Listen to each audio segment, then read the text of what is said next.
La souveraineté, c'est ce qu'on aurait dû faire il y a 20 ans. Aujourd'hui, on est rentré dans un autre âge qui est l'âge de ce que j'appelle l'âge de la résilience. C'est-à-dire que maintenant, la question, c'est pas de dire on va faire un grand plan souveraineté. La question, c'est de dire qu'est-ce qu'on fait si demain Trump coupe Google ou ChatGPT et comment on finit par s'envoyer des emails. Il n'y a pas de plan B aujourd'hui. Il n'y a pas de plan B. Si demain il y a des coupures, il n'y a aucun plan. Je pense qu'en France, on a un vrai sujet, c'est qu'on a mis à des postes à responsabilité des gens qui veulent le bénéfice du poste. Sur LinkedIn, tu fais un joli post, mais qui ne veulent pas les responsabilités du poste. Quand tu es patron d'une agence de santé et qu'il y a la pandémie, tu as le pire job du monde. Personne. Mais en même temps, tu as voulu être patron. Et aujourd'hui, si tu n'as pas accès aux bonnes informations et que tu ne les comprends pas et les analyses pas et que tu n'as pas la bonne stratégie, tu perds. Bonjour Tariq. Bonjour.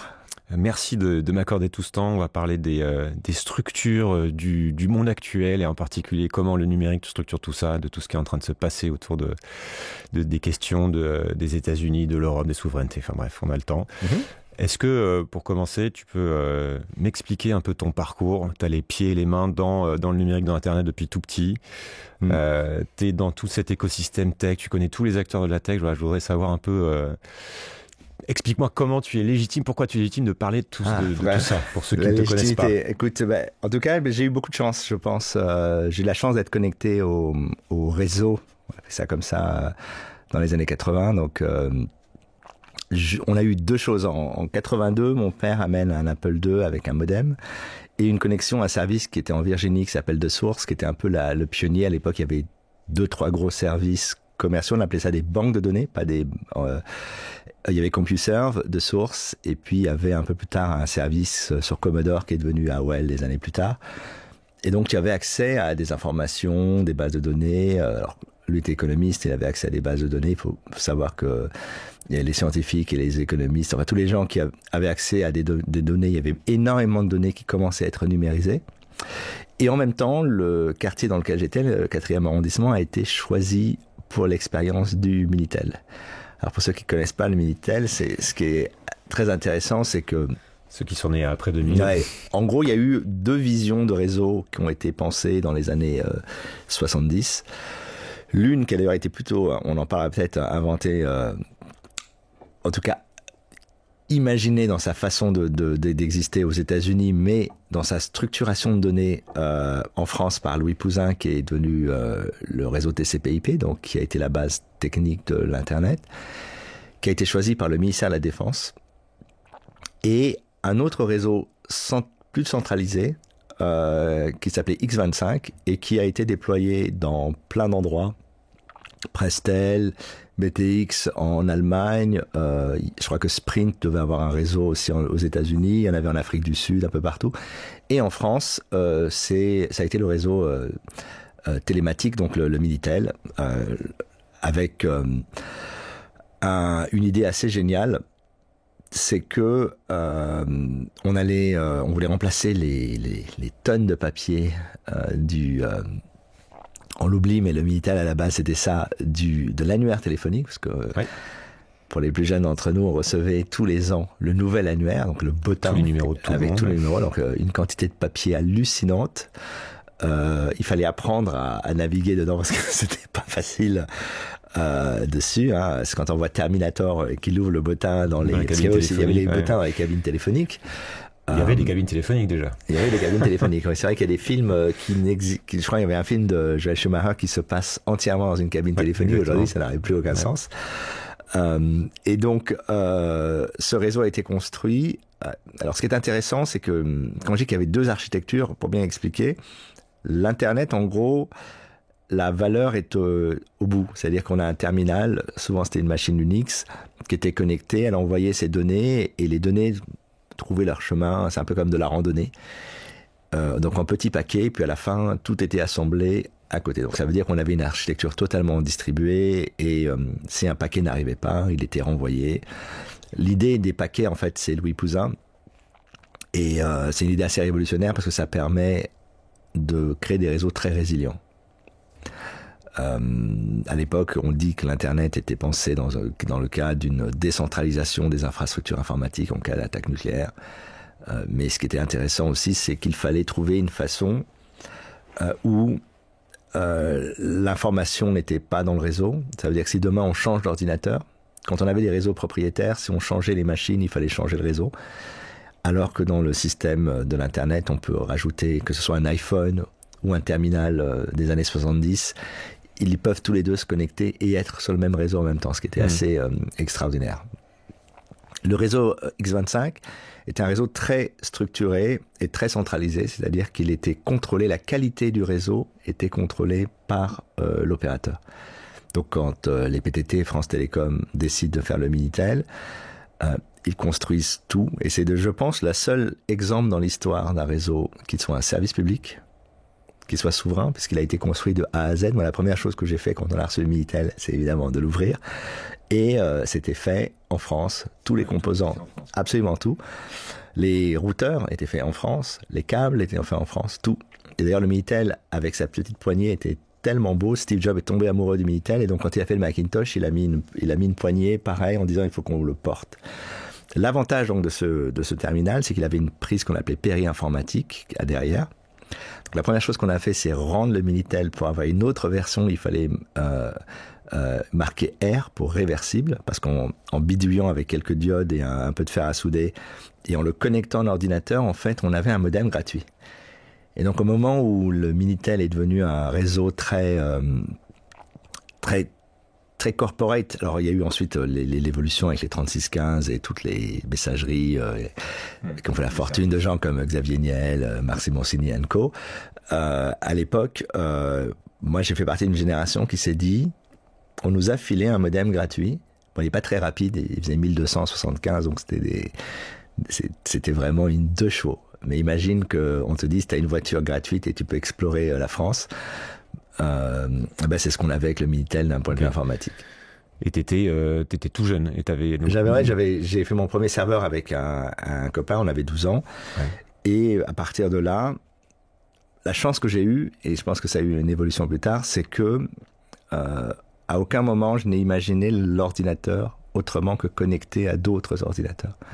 Donc au moment où la plupart de mes amis utilisaient leur PC ou leur ordinateur personnel, puisqu'un PC à l'époque ça voulait pas dire juste un IBM et un personal computer, pour faire des jeux, moi j'avais la possibilité de me connecter, et avec l'ordinateur de mon père je pouvais me connecter aux États-Unis, aller dans les forums, et au fur et à mesure des années 80 passent, à l'époque il y a ce qui a été un peu le fondement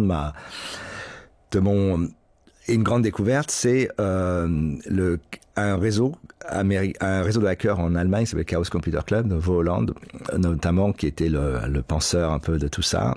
Et eux avaient aussi un système similaire au Minitel qu'ils avaient piraté, ils avaient fait les grands... mais eux avaient une vision assez fascinante, c'est les premiers à avoir expliqué Information wants to be free. Et donc, en même temps qu'on commençait à bidouiller, on découvrait qu'on pouvait utiliser des passerelles pour aller aux États-Unis et explorer les réseaux. Et ce qui est intéressant, c'est qu'en fait, à ce moment-là, en Allemagne et en Hollande, tu as deux communautés. En Hollande, c'est XS for All, qui ont commencé à mettre en avant une idée que je trouvais assez fascinante. Enfin, moi, quand j'étais tout jeune, j'étais complètement fasciné. J'étais souvent le plus jeune à l'époque. Il y a des gens comme Laurent Chemla qui a fait Gandhi après, qui était un peu le super-héros. C'est lui qui avait piraté plein de choses. Et qui avait, mais ce qui était intéressant, c'est qu'en France, il y avait un côté bidouille, mais alors qu'en Allemagne et en Hollande, il y avait vraiment une vision politique qui avait déjà compris, en fait, que l'Internet était un outil politique. Et on était à l'époque de la guerre froide, de la bataille entre le KGB et les services américains, que le numérique était un moyen pour le KGB d'accéder, qu'ensuite on allait avoir des virus qui étaient construits en Bulgarie par le KGB local. Et donc en fait tous les fondements de ce qui allait devenir la guerre numérique qu'on connaît aujourd'hui se sont opérés dans les années 80. Ok, et fast forward, on va dire, si on accélère, après on a Internet qui est arrivé, les réseaux qui sont déployés à une vitesse folle, avec des infrastructures numériques, physiques, des infrastructures de logiciels aussi, enfin on peut appeler aussi infrastructure.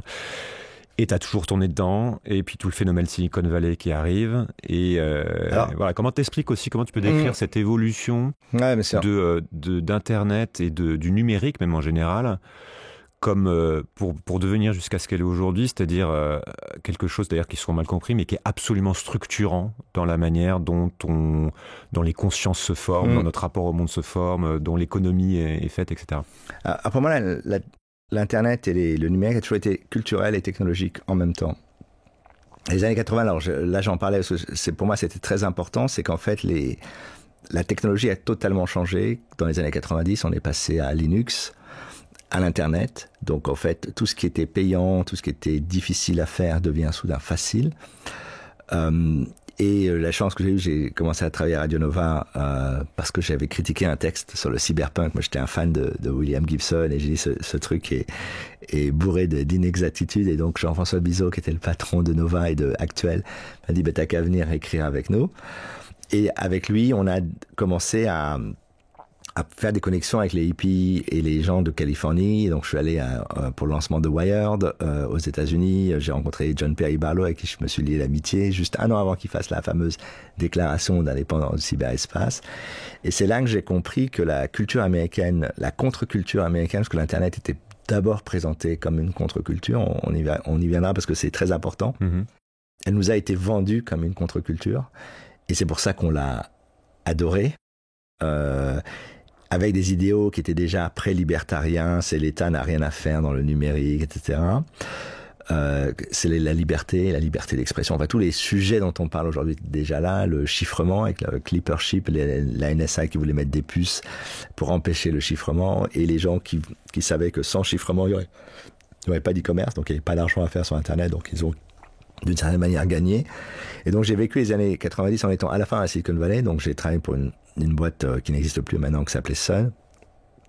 Et en même temps, je passais beaucoup de temps avec les philosophes, les gens qui réfléchissaient autour de la tech, les ingénieurs.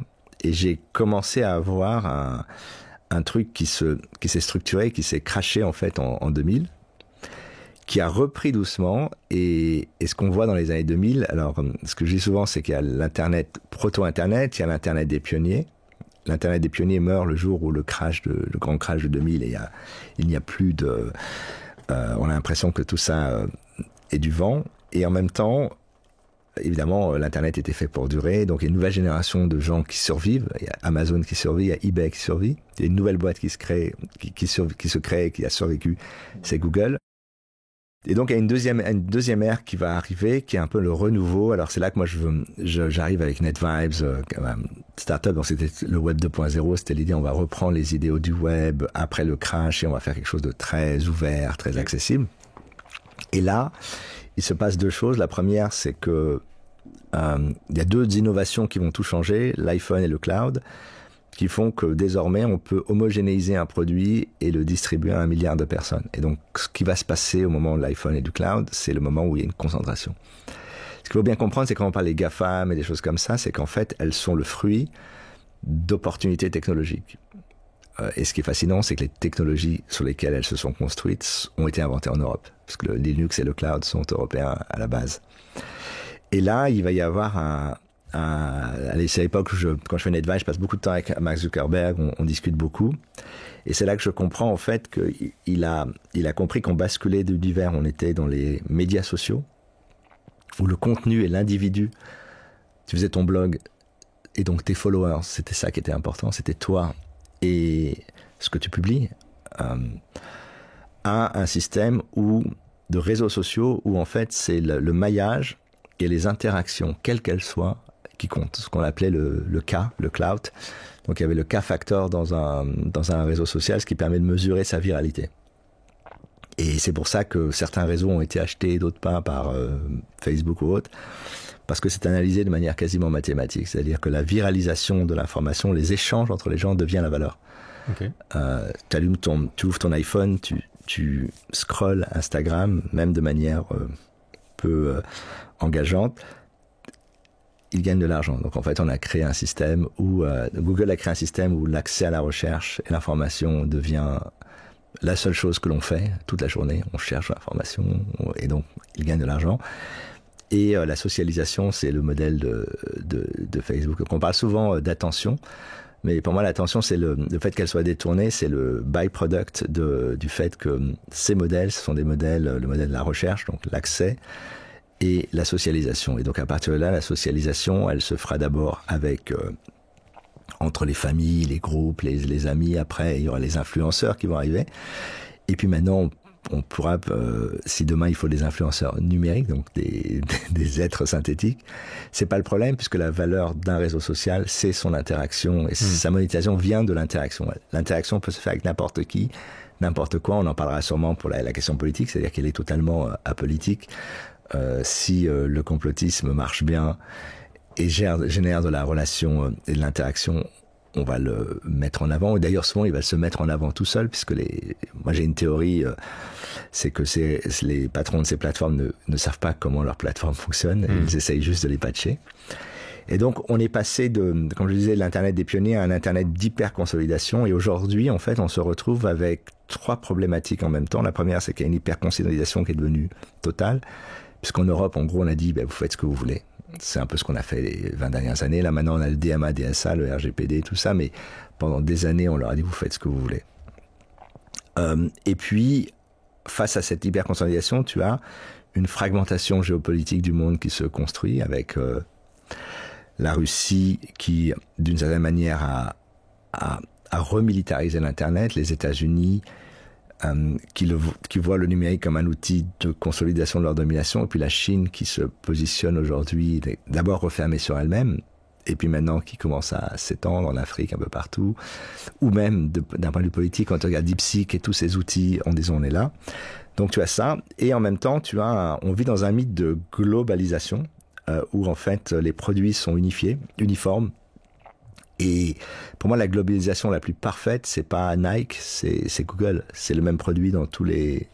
Je dis souvent, c'est le McDonald's de la pensée, ou le fast-food de la pensée. C'est-à-dire que ce qui est intéressant quand tu es dans un fast-food connu, c'est que le produit est générique, a été inventé aux US, mais c'est une viande française, une salade française, une tomate française, un fromage français. Mais le produit est totalement générique. Et ce qui est intéressant, c'est que l'algorithme de Google, les algorithmes, parce qu'il n'y a jamais un, sont les mêmes un peu partout.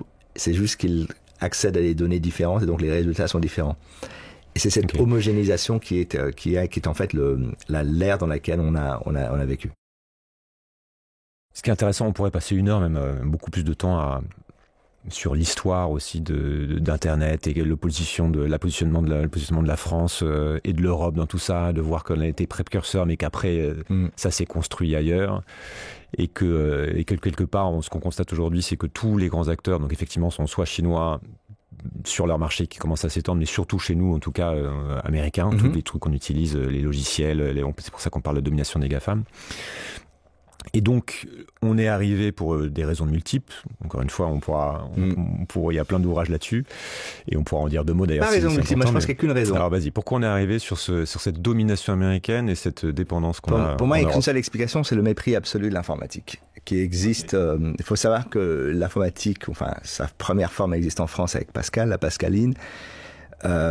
Qui est un type génial, qui est un peu l'Elon Musk à l'époque de Louis-Philippe, qui s'appelle de Colmar, Thierry de Colmar, je crois, qui a inventé l'arithmomètre et qui, contrairement à tous les autres acteurs européens, devient le leader des machines à calculer.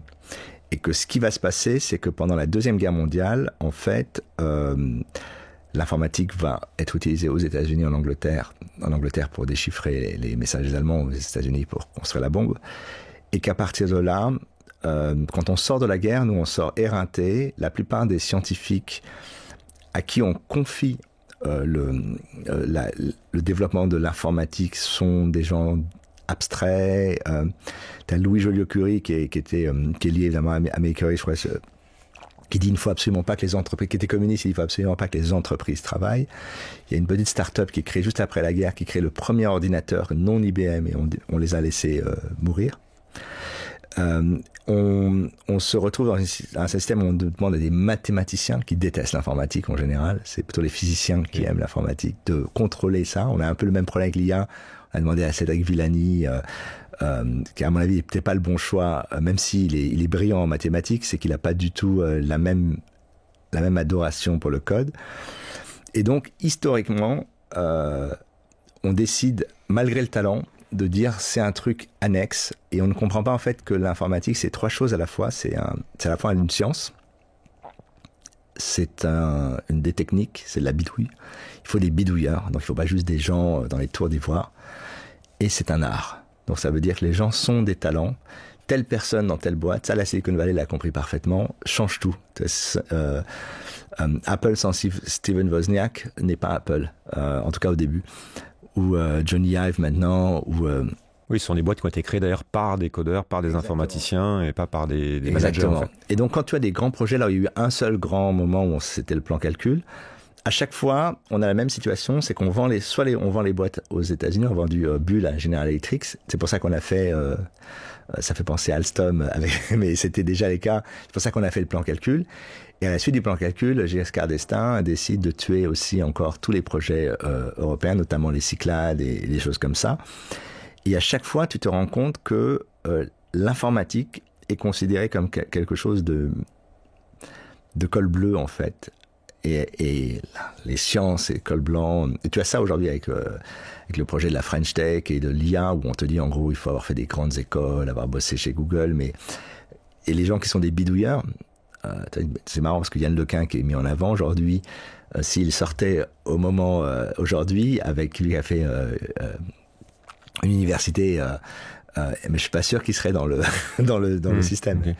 Et je suis pas sûr qu'un Steve Jobs aurait reçu de l'argent de la BPI vu qu'il avait vu son profil.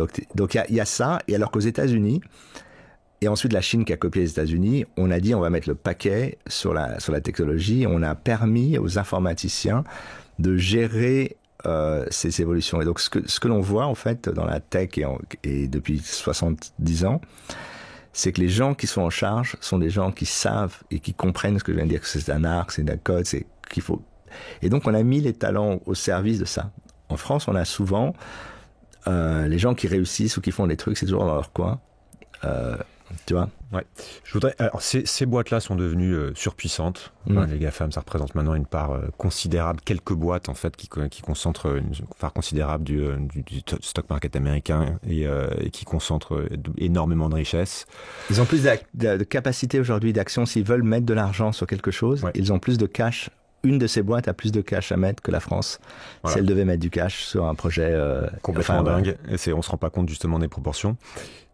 Pareil, pour comprendre en fait pourquoi, je voudrais que tu nous expliques pourquoi ces boîtes-là, parce qu'elles font ce qu'elles font et de la manière dont elles le font, sont devenues si puissantes, si grosses et contrôlent en fait une partie du monde. Après, on parlera de ce qui se passe, des dangers pour la démocratie, etc. Déjà, pourquoi ça ? Elles sont arrivées à un moment opportun, c'est-à-dire que ce qui est très intéressant, c'est que les monopoles se construisent après les crises. C'est-à-dire que pendant la crise, tous les gens qui pourraient réussir et qui pourraient être des alternatives meurent, parce que souvent les investisseurs ne les suivent pas ou la bourse ne les suit pas. Et il y a deux choses qui sont arrivées et à mon avis qu'on a assez mal compris. La première, c'est que la consolidation des GAFAM, elle existe depuis la fin du premier crash en 2000, mais elle va s'accélérer parce que je te coupe juste GAFAM, Google, Amazon, Facebook, toutes les grosses. On comprend une chose, c'est que avec le mobile et avec le cloud, on peut imaginer un service pour 1 million de personnes. Et une fois qu'on a compris comment ça fonctionne, on peut l'étendre à 10, à 100, à 1 milliard. C'est ce qu'on fait en fait ces boîtes. C'est qu'elles ont décidé de perdre de l'argent ou d'investir dans des technologies de scale. Ça veut dire qu'on va... c'est un peu le modèle qu'a imaginé McDonald's quand ils ont dit à un moment donné, quand on a 10 restaurants, on peut encore faire de la viande, la couper sur place, etc. C'est ce que fait In-N-Out, c'est pour ça que c'est si bon aux États-Unis. Pas de réfrigérateur, etc. Mais quand on a des dizaines de milliers de magasins, à partir de là, on choisit la pomme de terre qu'il faut parce que c'est celle qui fait les grandes frites. On va faire industriel, ça devient industrialisé. Normalisé, tout est normalisé. Et d'une certaine manière, toutes ces plateformes, elles testent d'abord et ensuite elles grandissent. Et ce qui est intéressant chez Google, c'est que le seul service qui a été vraiment construit en in-house, c'est le moteur de recherche d'origine. Tout le reste a été acheté, YouTube. Même AdSense, ils ont acheté une boîte dans laquelle la personne a créé le système. Et ils ont regardé ce que faisaient les autres. Et à partir de là, ils se sont dit, on a des effets de réseau tellement forts qu'on réussit Facebook, la même chose. Ils ont dit on va connecter les autres plateformes à nos services. Et dès qu'ils voyaient qu'un service était intéressant, soit ils le copiaient, soit ils le rachetaient. Apple, c'est pareil. Ils regardent les apps. S'il y a un produit, moi j'avais pendant le Covid une application qui permettait d'utiliser son téléphone comme une caméra, puisque on se dit on a une super caméra sur son téléphone, pourquoi acheter une webcam? Eh ben, un an plus tard, ils ont la même application, Continuity. Enfin, et donc en fait, on se retrouve avec des boîtes qui sont monopolistiques par design et qui ont embauché des gens. C'est Peter Thiel qui fait un cours à Stanford qui est très intéressant, qu'il faut absolument voir, qui s'appelle que en gros competition is for losers. En gros, dans la vie, il faut être un monopole.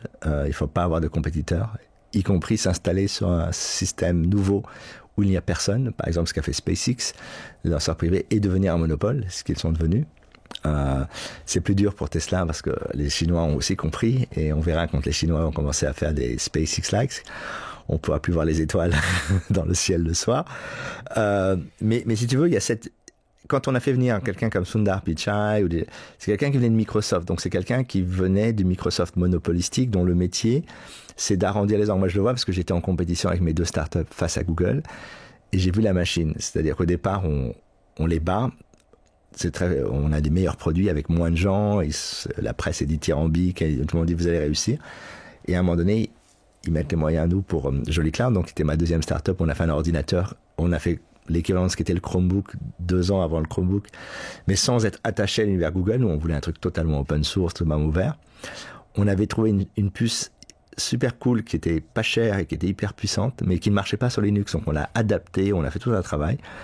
Et quand ils ont vu qu'on était en compétition avec le Chromebook, ils ont acheté toutes les puces du marché et on n'avait plus rien. Donc on a été obligé d'arrêter la fabrication d'ordinateurs parce qu'on n'avait plus accès aux matériaux de base.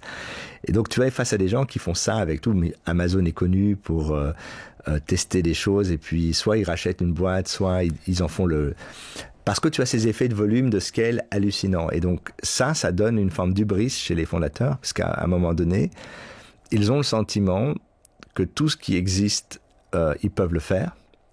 Mais en réalité, ils ont aussi une parano qui est connue, qui avait été théorisée par le patron de Andy Grove de Intel. Seuls les paranoïaques survivent. Donc la seule chose qui leur fait peur, c'est le truc qui sort de nulle part. Ouais. Et qui change tout. Et aujourd'hui, le truc qui sort de nulle part et qui change tout, c'est évidemment ChatGPT et Claude. On va y revenir, mais c'est intéressant de rester un petit peu aussi sur ta connaissance de la psychologie, parce que tu les connais bien, tu as fréquenté, tu as fréquenté Zuckerberg, Peter Thiel aussi, tu me disais, et qu'aujourd'hui, on voit à quel point ce sont des personnages centraux dans ce qui est en train de se passer, qui ont un pouvoir immense. Est-ce que tu peux développer un peu sur ce qui est intéressant de comprendre de leur vision du monde, de leur lubie, de leur phobie? Voilà, qu'est-ce qui les drive en fait? Qu'est-ce qu'ils ont en commun peut-être? C'est compliqué. Alors, moi, je connais surtout Zuck. J'ai un peu rencontré tout le monde, mais même Musk, mais c'était à des moments différents. C'était quand j'étais à Silicon Valley, c'était il y a longtemps. Ils étaient encore un peu au début de leur carrière. J'ai revu Musk à un dîner il y a quelques années, mais on voit qu'il a un peu changé dernièrement aussi. Oui, bon, je pense qu'ils ont tous un espèce d'hubris, et puis il y a aussi un truc qui est clair, c'est que il y a 2 choses en fait. La première, c'est que je pense qu'il y a une partie de ce qui est de la communication. C'est quand tu es une personne très publique, en fait, tu es très privé, et ensuite tu dois travailler sur une communication. Je pense que Zuck au départ était sur Mark Zuckerberg a été sur une communication assez neutre. Ouais, c'est l'idée de Steve Jobs, c'est quand tu dois travailler sur des choses, même l'idée de savoir comment tu t'habilles le matin, comment tu t'habilles, est quelque chose qu'il faut enlever. Donc tu t'habilles toujours pareil. C'est un avantage, c'est que quand on te prend en photo, tu es toujours la même personne. Et là, ça a un peu changé, parce qu'il y avait aussi l'idée, je pense, comme Zuck est quand même très intelligent, il a compris que Musk était le nouveau bad guy et que lui était l'ancien bad guy, donc il a essayé de faire un turnaround. Musk, c'est difficile. Je connais pas bien. Je l'avais vu je sais qu'il est son frère. J'ai passé plus de temps à discuter avec son frère qu'avec lui d'ailleurs. Il a déjà, il est très entouré. Il a passé ses 20-30 personnes. Il est pas tout seul. Il y a des gens qui travaillent avec lui. Donc c'est le frontman.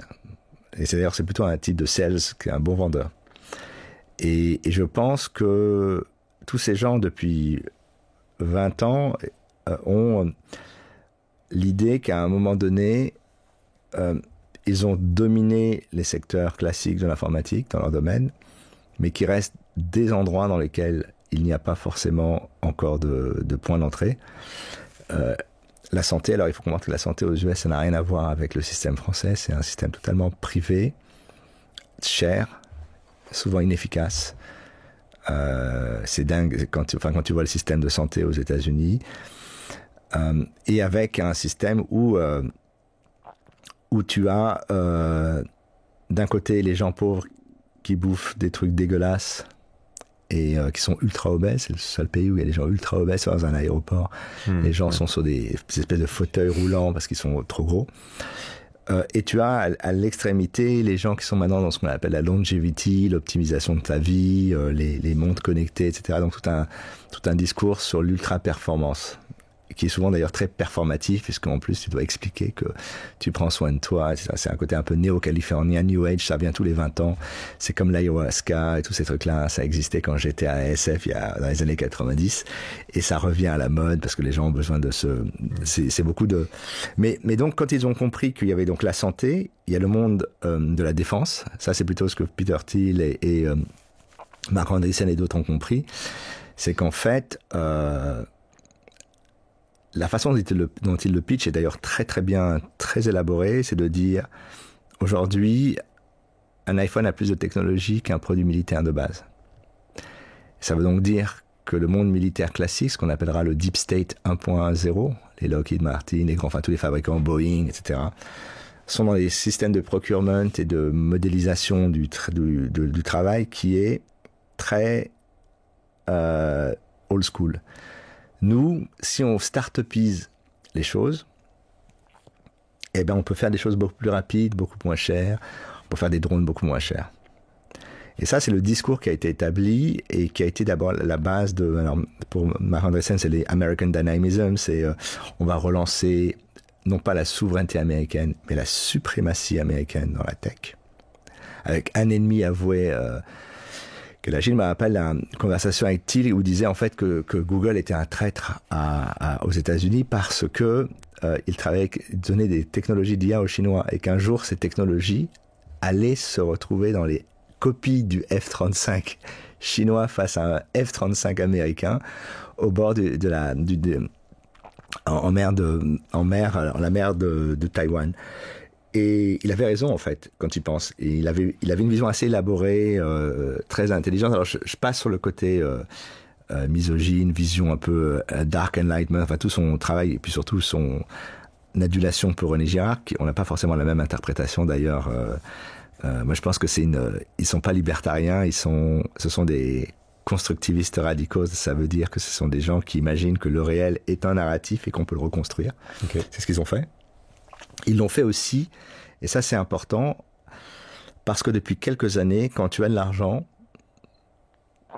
on peut te poser des questions sur des sujets que tu ne connais absolument pas, sur lesquels tu n'as aucune expertise, et sur lesquels tu n'as normalement aucune légitimité, comme si tu en avais une. Et ce que je trouve fascinant, c'est quand on entend Musk ou même d'autres expliquer comment on devrait gérer l'État, je trouve ce discours assez fallacieux parce que l'avantage d'une start-up, et c'est la raison pour laquelle j'ai toujours aimé construire des start-up, c'est que tu choisis les gens avec lesquels tu veux travailler, tu choisis le projet sur lequel tu veux être et tu choisis la vision que tu veux avoir. Donc à la fin, tu as construit une équipe d'élite. L'État doit travailler avec les gens tels qu'ils sont, les administrations. Il y a des gens qui ont l'air d'être peu performants en termes de performance opérationnelle, mais s'ils sont là depuis longtemps, c'est eux qui savent. Quand il y a un problème, c'est eux que tu vas voir. Donc si tu les vires, t'as l'impression d'avoir rendu efficace ton service, mais en fait, voilà. On va reboucler aussi sur ce qui se passe actuellement, mais tu l'as dit, ça vient aussi de l'hubris, le fait qu'effectivement on les interroge sur des sujets qui sont pas les leurs, puis on finit par se dire si on m'interroge là-dessus, c'est que j'ai peut-être des choses à dire, et ils plaquent leur modèle sur le fonctionnement de l'État. Est-ce qu'on peut parler de ce qui se passe en ce moment, là, depuis que Trump a pris le pouvoir et que Musk pilote ou copilote, je sais pas comment ils sont organisés, le Doge, de ce que on pourrait appeler presque une espèce de coup d'État numérique. Enfin, on ne sait pas trop comment le qualifier. Comment tu perçois ça? Qu'est-ce qui est en train de se passer? Et le niveau de danger et voilà, aussi ce qui n'est pas bien compris quand on en parle. Compliqué, hein. Moi, j'ai toujours du mal à avoir des réponses définitives parce qu'il y a... C'est très bien, t'es pas obligé d'être définitif, mais... Non, mais il y a la perception. Ensuite, il y a la perception européenne qui est souvent des gens que tu vois à la télé qui savent même pas de quoi ils parlent. Et puis, tu as une forme de réalité et derrière ça, tu as une forme de cynisme qui va derrière la réalité. Okay. Le cynisme, c'est qu'en fait, la prise de pouvoir te permet de gagner de l'argent, mais à un moment donné, quand tu as de l'argent passif, puisque maintenant tu as des boîtes qui sont en fait des machines à imprimer des billets, Google, Apple, toutes ces boîtes sont en fait leur existence tous les jours, il y a de l'argent qui rentre parce qu'on a construit un monde qui est totalement bouclé sur la tech. On utilise ça plus qu'on se parle, plus qu'on écrit, plus qu'on mange, presque plus qu'on dort d'ailleurs. Donc on a construit une société qui est complètement en déséquilibre. Et ce déséquilibre a été maintenu pour qu'on soit complètement addict à ça. Donc aujourd'hui, ce qu'il faut, c'est le pouvoir. Et le pouvoir, en fait, il y a des endroits encore où le pouvoir ne s'exprime pas. Il y a le droit. Les États-Unis, qu'on le veuille ou non, c'est un pays de droit. Ça va poser une question parce que la Cour suprême aujourd'hui se retrouve, on lui retire du pouvoir ou elle a l'impression de ne pas avoir du pouvoir. Quand Musk fait ce qu'il fait, la Cour suprême et les cours en dessous devraient pouvoir agir, et quand elles le font, ils ne les écoutent pas. Moi, je pense que très brièvement, il y a trois camps. Il y a le camp Musk, qui est en fait lui-même, qui a envie d'exister médiatiquement. Je pense qu'il s'est auto-radicalisé sur Twitter. Je pense que... il a été hacké par son propre outil à force d'être dessus. Ouais. Et il a le problème qu'ont ces gens. Alors, moi, je l'ai vu la dernière fois que je l'ai vu, c'était il y a quelques années dans un dîner ou avec un truc de Web Summit. Donc, on était assis juste à côté avec quelqu'un d'autre qui était pas toujours et tu le sentais complètement absent. Et à un moment, ce que j'ai compris, c'est qu'il fait une thérapie à la kétamine. Enfin, il y a plein de choses. Il y a aussi beaucoup de gens qui sont à la fois très riches et extrêmement bored. Parce que quand tu passes toute la journée avec tout le monde te dit que t'es le mec le plus génial au monde, au début ça te fait super plaisir et puis à un moment donné tu t'en fiches.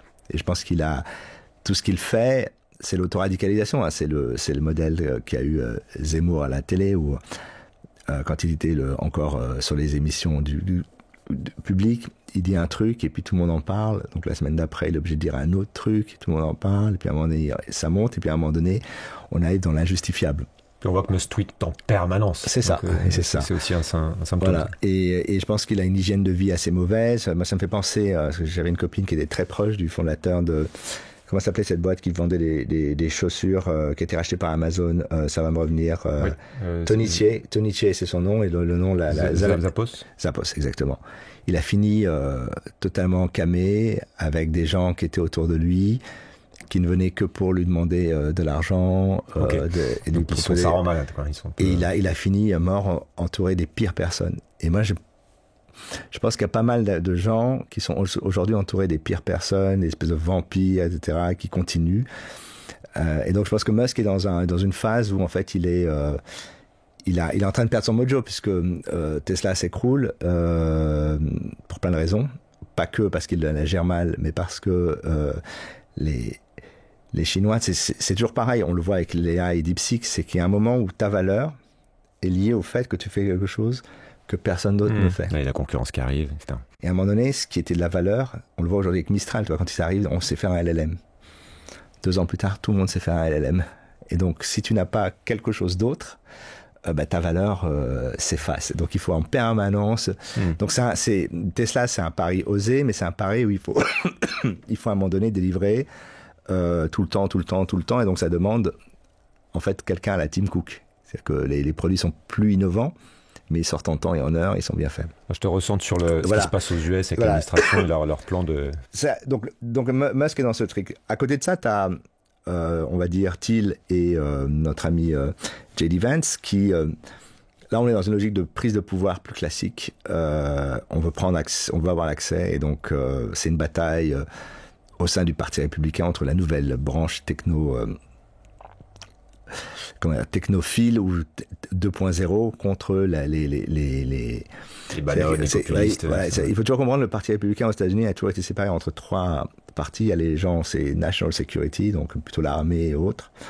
Tu as les gens qui sont sur tout ce qui est valeurs chrétiennes, donc pro-life, etc. Et puis tu as tous ceux qui sont sur la logique de la second amendement, leave me alone, je dois faire. Et donc le Parti républicain doit toujours trouver ses connexions. Ce qui a fait que le premier à avoir réussi à fédérer ça et en faire un bloc qui est tellement gros qu'il est structurellement difficile à défaire dans le Midwest, c'est Reagan, puisqu'il a fait... c'était le premier à dire on va faire un partenariat avec les évangéliques, et à partir de là on a ça. Thiel n'est pas du tout dans cette logique. Lui, il est dans cette idée que il y a une prise de pouvoir pour reprendre l'appareil d'État et en reprendre aussi les budgets, mais c'est un mélange des deux. Et je voulais revenir sur un point, c'est que eux-mêmes ont été surpris parce que quand ils ont dit nous on va disrupter les startups on va disrupter le monde militaire avec nos startups de ce qu'on appelle la defense tech en Ukraine, de ce que je vois de mes amis sur place, et en fait les circuits ont réduit. Aujourd'hui, entre un drone et un brouilleur, on est sur des zones à 28 jours. Donc ça veut dire qu'il faut sortir un nouveau produit, une nouvelle version, une nouvelle update toutes les 28 jours. Okay. Moi qui ai fait des produits, je ne sais pas faire un produit en moins de 6 semaines. Donc je ne sais pas comment les gens font. Et donc on est rentré dans une logique de développement à vif, permanent, que même les US ne savent pas faire. C'est pour ça que Palantir est en Ukraine, c'est pour ça que tous veulent travailler en Ukraine. C'est à la fois pour dire nos produits sont testés sur le terrain, mais surtout pour apprendre. Donc en fait, eux-mêmes se sont fait disrupter. Donc ils ne le disent pas trop aujourd'hui, mais fondamentalement, leur flip, c'est que la Chine, qui regarde aussi ce qui se fait en Ukraine, dit nous on va se réorganiser on appelle ça je parle de factory, donc où on fait des modèles ongoing, c'est-à-dire que tu passes ton temps à travailler sur la version suivante, itérer, ouais. C'est l'itération hyper rapide, c'est-à-dire que tu n'as même pas le temps de dire ouf que la nouvelle version du software est faite. Et donc ça, Thiel a commencé à mettre son empreinte, et J.D. Vance, c'est son homme de main. Et puis à côté de ça, tu as Trump et les gens classiques. Et là, curieusement, je pense que Trump qui est loin d'être un idiot, parce que s'il a fait ce qu'il a fait, c'est que c'est un génie. Et il est très intelligent. En tout cas, il a une intelligence sociale et une intelligence médiatique essentielle. Il a compris qu'en fait, si tu laisses Musk faire ce qu'il fait, on en revient à ce que fait Zuck en disant Musk est le bad guy. Donc ça veut dire que ce qui, moi, me semble assez bizarre, c'est que Musk avait tout son pouvoir prescriptif venait du fait que c'était the good guy, le mec qui va sauver C'était quelqu'un qui avait ramené les États-Unis dans l'amour de la science et du défi scientifique. Or là, maintenant, c'est limite conspi, extrême droite. En fait, c'est marrant parce que quand il aide l'AfD, en fait, était opposée à la mise en place des usines Tesla à Berlin. Donc, il y a une espèce de retournement qui est... Sur cette aspiration des données que fait le Doge, où ils jailbreak, enfin, ils entrent par effraction, en fait, et ils essaient de récupérer tout un tas de trucs en même temps qu'ils coupent des services.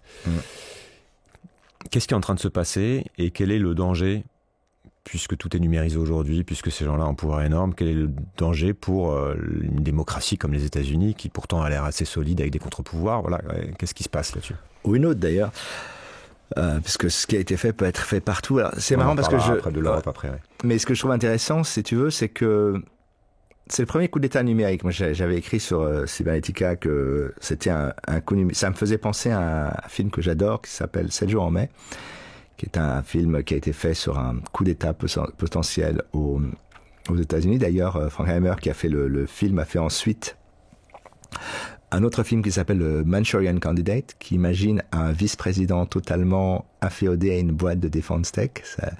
Toute relation avec la réalité est comment dire, Et c'est très intéressant. Et Fortuit, et si tu veux, il y avait un remake qui avait été fait avec Forest Whitaker, qui s'appelle The Enemy Within, où tu sens que, et je pense à cette version qui était intéressante parce qu'il y a des manipulations de données. Et en fait, un coup d'état informatique, l'informatique va plus vite que le droit, va plus vite, si tu veux, à force d'avoir mis en place un système où les politiques, et c'est pas trop le cas aux US, parce que les US sont quand même bien meilleurs que nous en technologie au niveau politique, j'entends, où les gens ne comprennent rien à rien, ce qui serait vraiment le cas en Europe. Et effectivement, au moment où tu as les mots de passe-route, tu fais ce que tu veux. Donc c'est toujours intéressant parce que quand tu te dis un service comme Google ou Facebook, donc c'est la structure des mots de passe, c'est ça? Ouais. En fait, quand tu as les privilèges administrateurs, tu as accès à tout. Ouais. C'est un ordinateur, c'est comme ça.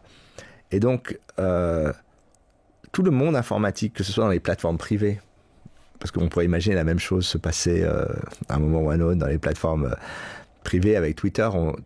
S'il fait ça avec le Dodge, qu'est-ce qu'il fait avec les messages privés des gens sur Twitter? Qu'est-ce qui se passe avec le Cloud Act, qui en fait est une loi qui permettrait d'accéder aux données partout dans le monde. Donc en faisant ça, on a rompu la confiance, c'est-à-dire que ces services doivent être opérés par des gens qui ont à la fois le pouvoir d'administrateur, mais ont une forme de oath, comme on dit,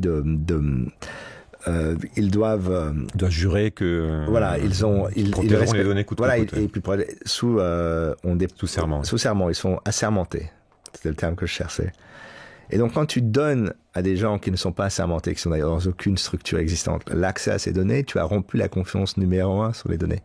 Donc il y a plusieurs choses en fait dans le Dodge, il y a plein de choses. Le New York Times a beaucoup écrit, Wired en fait a été le meilleur là-dessus. Moi j'ai regardé ça un peu de loin parce que c'est à la fois déprimant, parce que tu as aussi un autre sujet, c'est la destruction des données scientifiques. Oui. Face à la protection des données scientifiques, ce qui pose un énorme questionnement.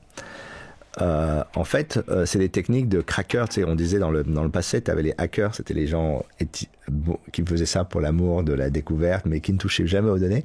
Et tu avais les crackers, les gens qui détruisaient, et là, il s'est comporté comme ça.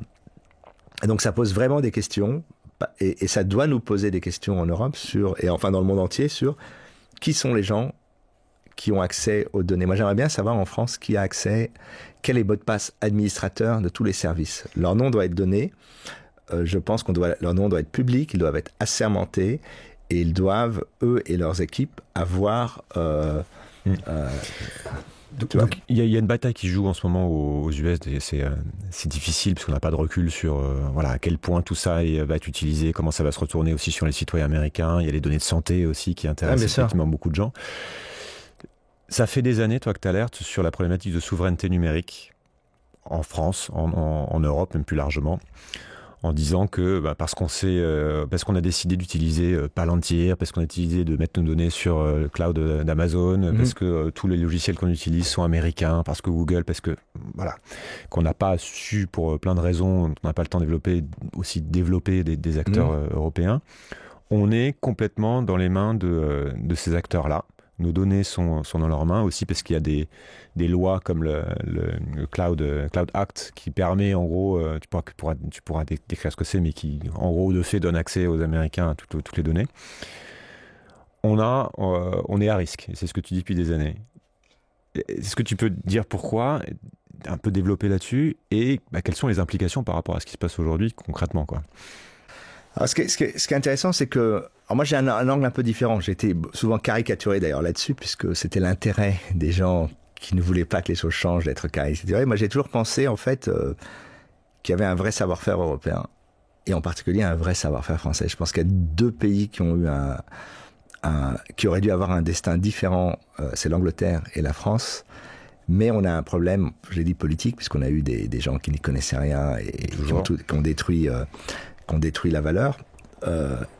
Et encore aujourd'hui, puisque on nous dit beaucoup de choses, mais en fait, on est bon qu'en PowerPoint, on ne fait pas le reste. Et donc, si tu veux, l'évolution vers ce discours. Alors, moi, il y a deux choses qui m'ont... Je suis venu sur le monde de la souveraineté au moment où j'ai découvert que la France était en train de défendre... C'est le débat sur la MP3. Moi, j'étais J'étais pour le MP3, j'étais pour la distribution de la musique, j'étais aussi pour que les maisons de disques trouvent de nouveaux équilibres. J'étais persuadé qu'on pourrait le faire.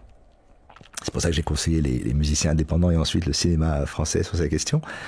Mais j'ai trouvé complètement fou qu'on criminalise le MP3, qui était une technologie européenne inventée par le Fraunhofer avec Thomson et Philips, pour imposer les solutions de Microsoft, solutions qui, des années plus tard, ont disparu. C'est-à-dire que si on avait entériné ces systèmes, la musique qu'on aurait eue dans ces systèmes ne marche plus. Ça s'appelait du WMI, ce qu'on appelait des DRM, c'est-à-dire des espèces de verrous numériques pour empêcher la copie, la lecture. C'est l'époque du procès Napster. Voilà, c'est ça. Et en France, on a eu la loi DAFSI, qui est ensuite devenue la loi Adopi, mais la première loi là-dessus. C'est là d'ailleurs que je me suis intéressé à la politique numérique, parce que je me suis dit, si on ne se bat pas, en fait, on va avoir un monde qui a été régulé et pensé par des gens qui n'y comprennent rien. Malheureusement, 20 ans après, c'est toujours le même cas. On l'a vu avec le chiffrement Et donc, à l'époque, je me dis, c'est quand même idiot de ne pas le faire. Et puis en même temps, un an plus tard, je monte NetVibes en France, entièrement fabriqué en France, même si on avait des équipes qui cartonnent aux États-Unis, il y a plusieurs dizaines de millions d'utilisateurs dans le monde. Et ensuite, je fais Jolly Cloud, qui est le premier cloud souverain, puisqu'on le fait en 2008-2009, totalement en France, tout est fait. On a fait l'ordinateur, l'OS. Et à l'époque, je me rappelle avoir rencontré c'était Fleur Pellerin qui faisait ses débuts, parce qu'elle connaissait rien à la tech, elle venait d'être nommée par Hollande. Et on me parle de cloud souverain, et à ce moment-là, je me rappelle toujours, je leur demande, mais pourquoi vous n'utilisez pas OVH?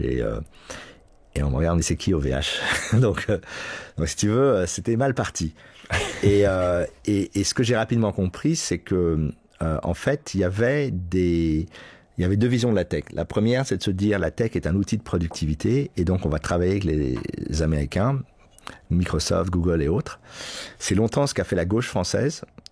C'est ce qu'a fait ensuite Macron dans la continuité, puisque quand il dit on fait la Startup Nation, ce qu'il dit, c'est vous allez faire des startups en utilisant les technologies des GAFAM, parce qu'il faut aller vite, il faut être grand, il faut accélérer, c'est son mot préféré, sans comprendre qu'en fait la valeur, c'était les outils.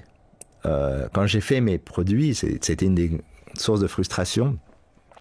Je me suis souvent demandé si je n'aurais pas dû les faire aux États-Unis. C'est que la valeur n'est pas dans l'application d'un produit. La valeur est dans le produit. Si tu fais l'iPhone et si tu fais une app sur l'iPhone, c'est pas la même taille, c'est pas les mêmes revenus.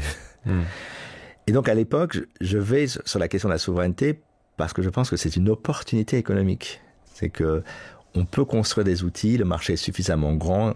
S'il y a deux OS, il y a Pepsi et Coca-Cola, mais il y a plein d'autres marques, il y a Orangina, il y a plein de choses. Donc tu peux vivre dans un monde multi-brand, multi-marque. T'es pas obligé d'avoir juste les deux acteurs.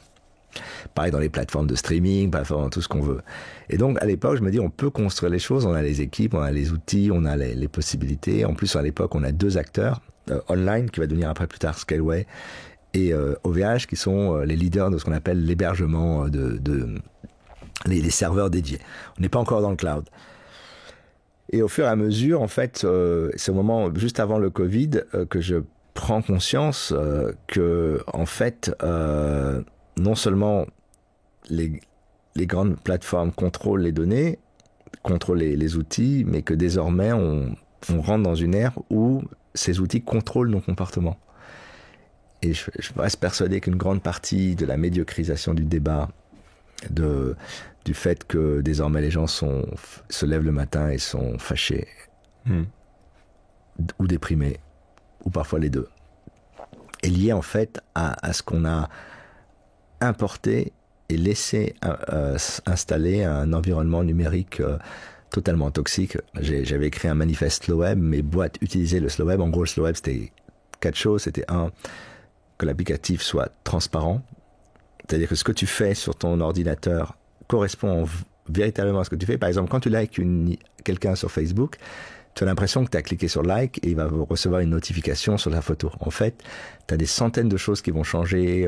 La relation que vous avez entre vous deux va changer. L'ordre de présentation du newsfeed va changer. Ah, il y avait un chien sur la photo, donc la prochaine fois, on va te vendre de la nourriture pour chien, etc. Donc, il y a plein de choses qui sont invisibles. Enfin, ce qu'on appelle souvent les algorithmes. Bon, j'ai jamais trop su ce que ça voulait dire, mais en tout cas, c'est l'algorithmie et ce que EdgeRank et l'algo de Facebook change en permanence en fonction des actions. Mais toi, tu le sais pas.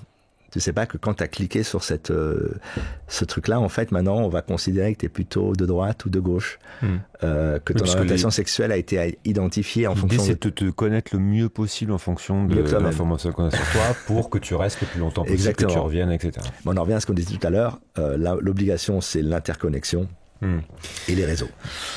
Et donc, si tu veux, la première chose, c'est que le numérique a changé la France, l'a transformé, l'a radicalisé. Moi, je l'ai vécu avec les attentats. Tous les pays, d'ailleurs.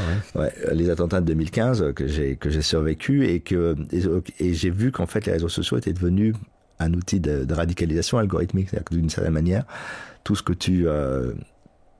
quand tu décidais d'aller dans cette direction, tu ne voyais plus que ça. Le monde n'existe plus. Et comme moi, ma théorie, c'est que les réseaux sociaux, que ce soit Cambridge Analytica ou les autres, les opérations russes et autres, je ne pense pas que les réseaux sont capables de se réguler et je ne crois pas que ces réseaux soient compréhensibles. C'est-à-dire que les intrications, le maillage, la densité du maillage, le nombre de paramètres fait qu'il est quasiment impossible de hard-coder, c'est-à-dire de dire on va... Ils savent pas eux-mêmes comment le truc fonctionne, surtout qu'on met de l'IA en plus par-dessus. Donc... Oui, donc on ajoute en plus des choses non déterministes, c'est-à-dire que tu ne sais pas. Quand l'IA, c'est un monstre. En fait, ces réseaux sont des monstres cybernétiques, c'est-à-dire qu'ils reçoivent des impulsions et ils renvoient les impulsions. Et elles peuvent être totalement... En fait, elles sont neutres du contenu. Si tu likes une photo d'une fille avec une robe rouge sur Instagram, quelqu'un d'autre like une photo, et on reçoit cette information, et ce qu'on va faire, c'est qu'on va projeter des milliers, des centaines de milliers, puis ensuite des centaines de millions de fois ces images, ou la variante de cette image, et soudain, t'es un fabricant de mode, il dit mince, je comprends pas, là c'est la mode maintenant, c'est les robes rouges. Ouais. Donc tu vois, il y a ça. Et le dernier point, c'est que au moment du Covid, je me suis rendu compte que c'était devenu une nécessité. La souveraineté est nécessaire parce que il commençait à devenir clair que on aurait besoin d'un plan B. Avec la guerre en Ukraine, il nous faut un plan B très vite. Et avec l'arrivée de Trump 2, la question c'est, la souveraineté, c'est ce qu'on aurait dû faire il y a 20 ans. Aujourd'hui, on est rentré dans un autre âge qui est ce que j'appelle l'âge de la résilience. Maintenant, la question, c'est pas de dire on va faire un grand plan souveraineté. La question, c'est de dire qu'est-ce qu'on fait si demain Trump coupe Google ou ChatGPT et comment on finit par s'envoyer des emails. Oui, et puis c'est intéressant, mais on peut développer pour se rendre compte du niveau de dépendance et des implications qu'il y a. Parce que effectivement, il y a les couches logicielles, il y a les outils qu'on utilise tous les jours. Si demain Microsoft décide, je pense pas que ça arrivera, c'est une entreprise privée, mais de dire ok, on coupe nos services Windows ou ça se passe sur les serveurs, l'économie s'effondre totalement. Donc déjà pour comprendre en fait à quel point nos vies dépendent de ces outils-là, de ces serveurs-là, parce que parfois on utilise ces outils, mais sans forcément se rendre compte de notre dépendance et de notre dépendance à ces réseaux, et aussi des failles qu'il peut y avoir et qui sont les plus déterminantes en fait dans notre avenir, jusqu'à faire tomber une démocratie. Toi, qu'est-ce qui t'inquiète le plus, qu'est-ce que tu articules et qu'est-ce qu'il faut vraiment comprendre de cette dépendance? Il y a plusieurs sujets. Le premier déjà, c'est le fait de ne pas développer des technologies internes a fait exploser le déficit du commerce extérieur. Je crois qu'on était à 20 milliards, 25 milliards peut-être maintenant de dépendance en termes d'achat. La deuxième, c'est qu'on a complètement intriqué notre productivité à ces technologies. Donc en gros, aujourd'hui, parce que des millions de gens, enfin quasiment tous les Français ont un compte Google gratuit, avec un Gmail gratuit, avec un moteur de recherche gratuit, avec des outils gratuits, puisque tu as Gemini, enfin je crois que tous ces produits ont une offre gratuite, donc tu as une forme de productivité. Ça change. À l'époque, la productivité, c'est avoir un site web, un mail. Aujourd'hui, c'est avoir ChatGPT. Tu copies tout ce que tu vas dire sur ChatGPT pour vérifier que c'est bien fait. Et soudain, ça te fait gagner du temps. Donc ça, cette productivité d'ailleurs, qui est marrante, qui n'apporte pas d'amélioration dans les salaires. C'est ce qu'avait découvert et qui a été probablement le problème de Clinton et de la défaite de Gore, c'est que les économistes ont découvert au moment de l'arrivée de l'Internet que ça faisait exploser la productivité, mais ça ne changeait rien au salaire. Ça veut dire qu'en fait, la même personne qui était payée, X, faisait plus grâce à l'informatique. Mais c'est pas parce qu'elle faisait plus qu'elle était payée plus. C'est ce qui fait le succès des GAFAM qui ont capté exactement. Et donc, quand tu le prends sur l'Europe, où tu n'es plus un tu es locataire du logiciel et pas propriétaire. C'est-à-dire que ton amélioration de productivité, elle est liée à des achats de produits externes. Ça veut dire que pour que la France ait la vitesse de croisière qu'elle a, elle est obligée d'acheter du carburant, on va dire carburant productif, aux États-Unis. Je donne souvent la question du gaz de Poutine. Je dis souvent que le cloud, c'est le gaz de Poutine numérique, c'est-à-dire que c'est un carburant de productivité que tu injectes dans l'économie qui permet à tous les gens de le faire. Et si le prix monte, ce qui pour moi est une évidence dans le monde dans lequel on est, déjà parce que les big tech ont dépensé 200 à 300 milliards cette année en infrastructure. Donc il faut bien trouver un imbécile, entre guillemets, qui va payer pour tout ça, et les imbéciles, c'est nous, parce on est un peu la vache à lait des big tech, il faut quand même le savoir.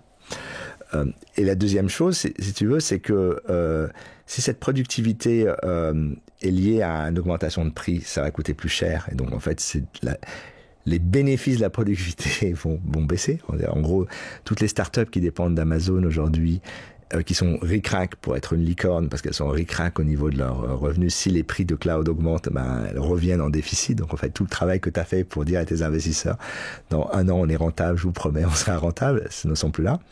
L'autre option, c'est la coupure. Alors moi, je pense évidemment pas que Microsoft va faire quoi que ce soit, mais si demain, dans le cas d'une négo avec l'Europe, Trump dit si c'est pas comme ça ou comme ça, voilà.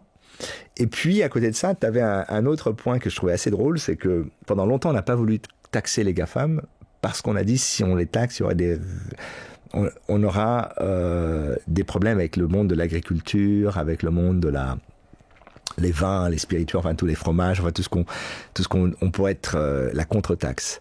Or là, déjà avec Trump, il n'y a même pas besoin de demander, il a dit on va taxer 200%. Et puis surtout, le monde de l'agriculture qui en fait, d'une certaine manière, enfin, je le dis sans... en tout cas, les gens qui sont taxables, les industries taxables en cas de bataille sur les GAFAM, ne sont même pas, elles, souveraines. C'est-à-dire qu'en fait, on a perdu sur les deux tableaux. C'est-à-dire, une des raisons pour lesquelles on ne fait pas de taxe GAFAM, c'est parce qu'on a peur d'avoir des contreparties...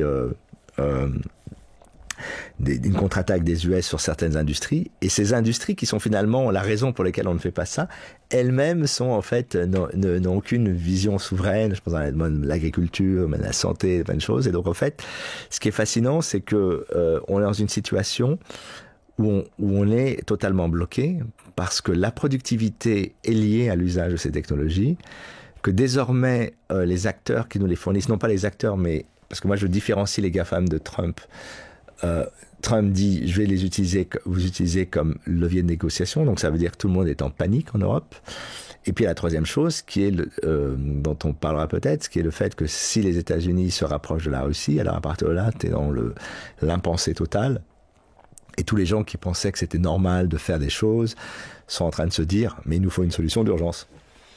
Quel est le niveau de compréhension de ces enjeux et de ce qui est en train de se passer chez nos élites ? Il est divers, il y a les gens qui savent et qui s'en fichent parce qu'aujourd'hui ils pensent à leur carrière. Il y en a beaucoup, hein, des gens comme ça. C'est-à-dire qu'en fait c'est marrant de les voir aujourd'hui, les mêmes qui te disaient non mais tu exagères, tu devrais pas dire ça. Et maintenant eux-mêmes le disent en pire en essayant avec leurs mots. D'accentuer, oui. Il y a des gens, je pense, qui sont achetés. C'est ce que disait Al Gore, il disait que le pire c'est les gens qui sont en fait payés pour ne pas entendre. Donc en fait c'est des sujets qu'on n'a pas du tout...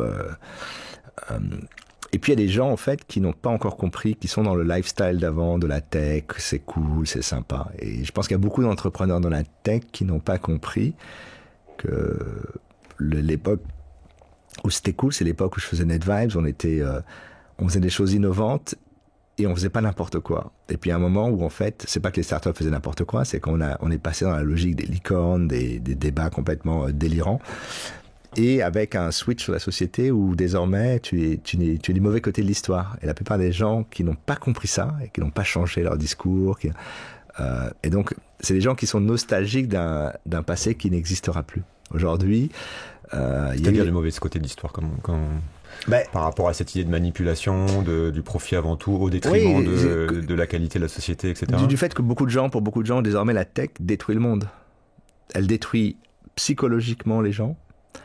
Elle détruit physiquement les emplois.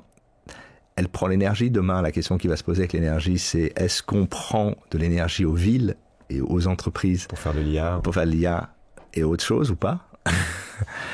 Et aussi, mauvais côté, parce que à un moment donné, les dizaines de milliards qu'on a mis dans la French Tech, on les a pas mis dans la défense de la France. Et donc aujourd'hui, quand on va expliquer aux gens qu'en fait, on va leur ponctionner leur retraite, on va leur ponctionner une partie des bénéfices sociaux, mais c'est pas grave parce qu'on va les remplacer par des IA, au lieu de réfléchir de manière proactive, en fait, il n'y a plus de réflexion. Il y a le plan en France, je sais pas, dont le Premier ministre était issu. D'ailleurs, je ne sais pas à quoi ce plan a servi, parce que les scénarios sur lesquels on réfléchit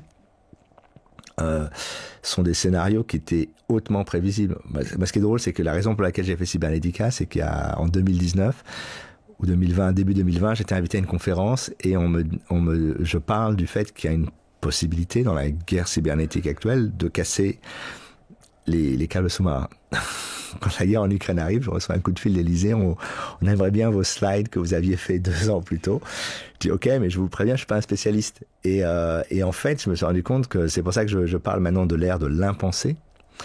Il y a ce qui est impensable, c'est-à-dire qu'il y a le business as usual, et puis à un moment donné, on arrive dans l'impensable. Donc ça, on peut comprendre, c'est l'extrême. Les signes noirs. Voilà. Mais l'impensé, ça sort de ton champ cognitif, c'est-à-dire que c'est des choses que tu n'aurais jamais imaginées.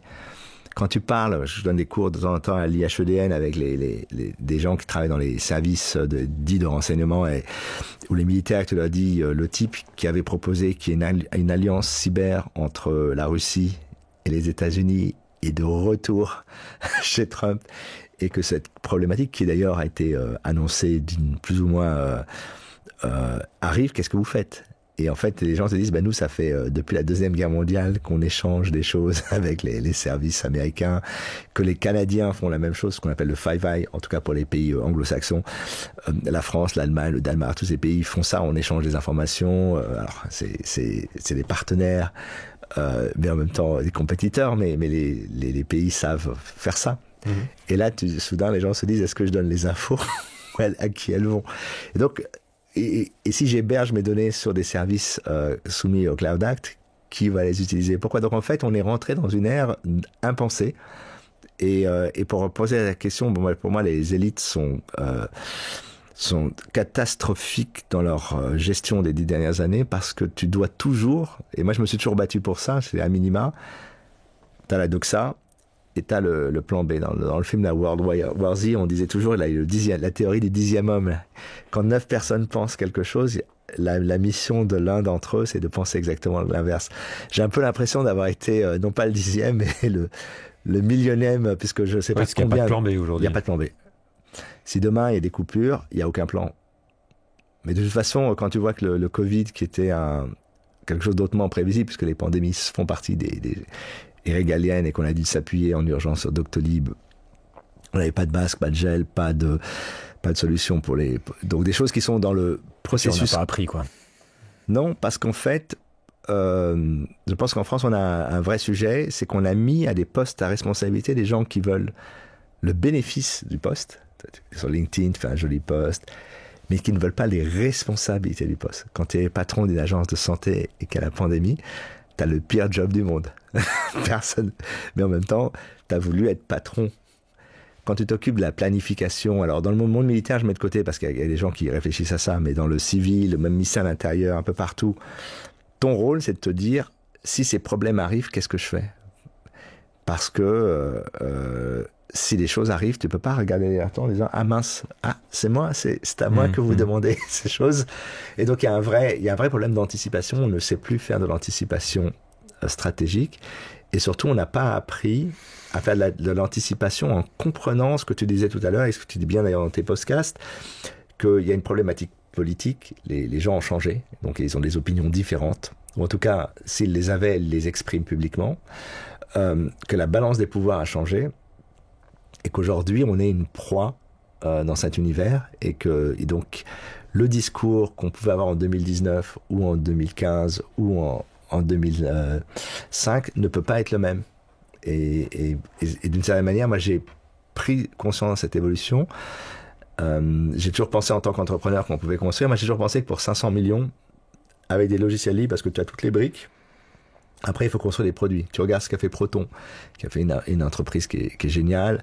Tu regardes Signal, en fait tu as la capacité, c'est pour ça d'ailleurs j'ai créé un conseil informel de la résilience numérique. L'idée le conseil c'est de dire nous sommes le plan B.